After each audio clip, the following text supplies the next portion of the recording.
Nirvana Aneurysm, Guitar Tabs and Guitar Lesson. So we'll start with this intro section, just kind of a slightly cleaner, more a little bit of a arpeggiated form of the main riff here. We'll start at the 2nd fret power chord, the F sharp, so 2 on the E, 4 on the A and D. Just a couple strums there and a quick little open. All right, then we drop down to the C power chord, so 3 on the A with the 5 on the D and G. And with this, you kind of want to strum it, maybe pick through it a little bit.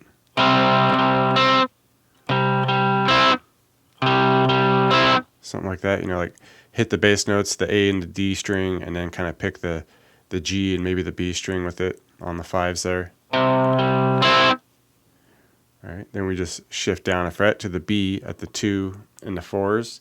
And same kind of vibe there, just kind of hit the bass notes of it and then kind of pick through it a little bit. And then just come off to an A power chord here. Open A with the 2 on the D and G. And with this, you can just kind of do the same vibe. All right, and we just cycle through that a couple times, and then the second guitar will come over the top of it with the Chromatic Riff.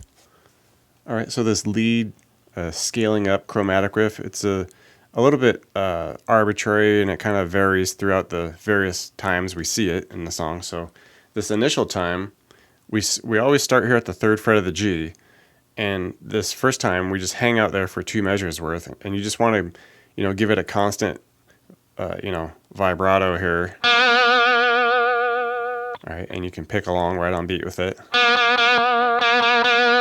All right, so a couple measures of that, and then we bump up to the 4th fret for a couple. Okay, we do most of a measure of the 5th fret, and just before it's out, come up to the 6th. All right, and then at this point it gets a little bit loose, kind of arbitrary. We're just scaling up chromatically. Start at the 7, work our way up to the 9, and then the 10, 11, 12, 13, we can just kind of cruise that through one measure. And then usually we ultimately end up at the 14th fret here, so we'll hang out there, and then just come down and hit the 14 with the B and the E with it. All right, it gets kind of crazy and loud and just slides out from there. All right, third part of this intro here, it's just a heavier, more straight up power chord strum of the initial riff there. All right, our F sharp to the C. All right, and we're kind of intermixing like some of the quick little open string strums in between these. All right, land to the B at the 2 and the 4s here on the A. And then just come off to the A. And we'll repeat that. Next, chromatic scale up section. With this one, this is just straight up like chromatic, like basically starts at the 3rd fret, gets all the way to the 9. Each one is a measure. Okay, so 3 for a measure, 4, 5, 6, 7, 8, gets to the 9. And then we come up to our 14s and just strum them out there. Verse comes in, everything gets kind of mellowed out. It's more of a palm muted strum at this point.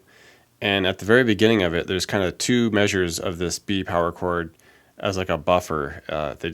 They happen, and then after every time they go away. So start with just a couple measures of that palm muted B at the 2A, 4 on the D.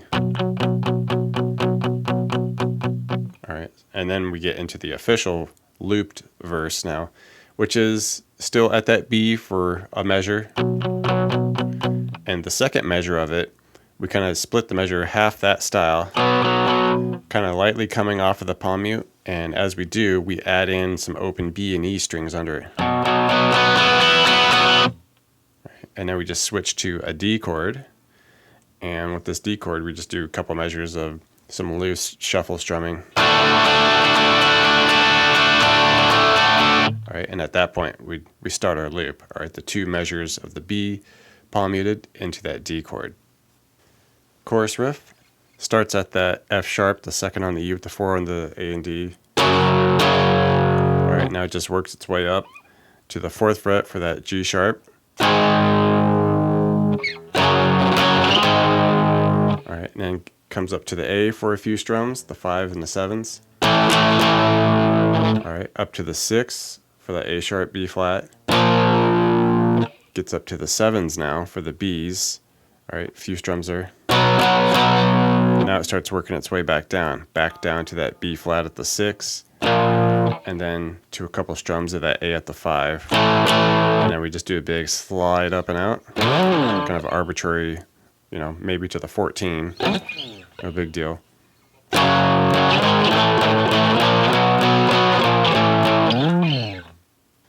Alright, the final chromatic scale up.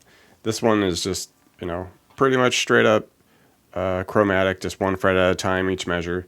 Once we get to like about the 11th fret, we lump in 11, 12, and 13 into one measure, and then we can do about 14 for a measure, and now we lump in, keep it going at that point. This is the one exception where we just go past 14, and we go 15, 16, 17, 18. It's just kind of a big scaling up, arbitrary, noisy at that point, getting crazy, and then just come back to some 14s and strum those out. And at the outro, just before the final big chromatic scale up, there's one little kind of lead part that comes in there, and it's the same chromatic vibe, but it's almost like a split time thing, and it loops a couple times, where we do 3 to 4 for a measure, 5 to 6 for a measure, and then slide out 8.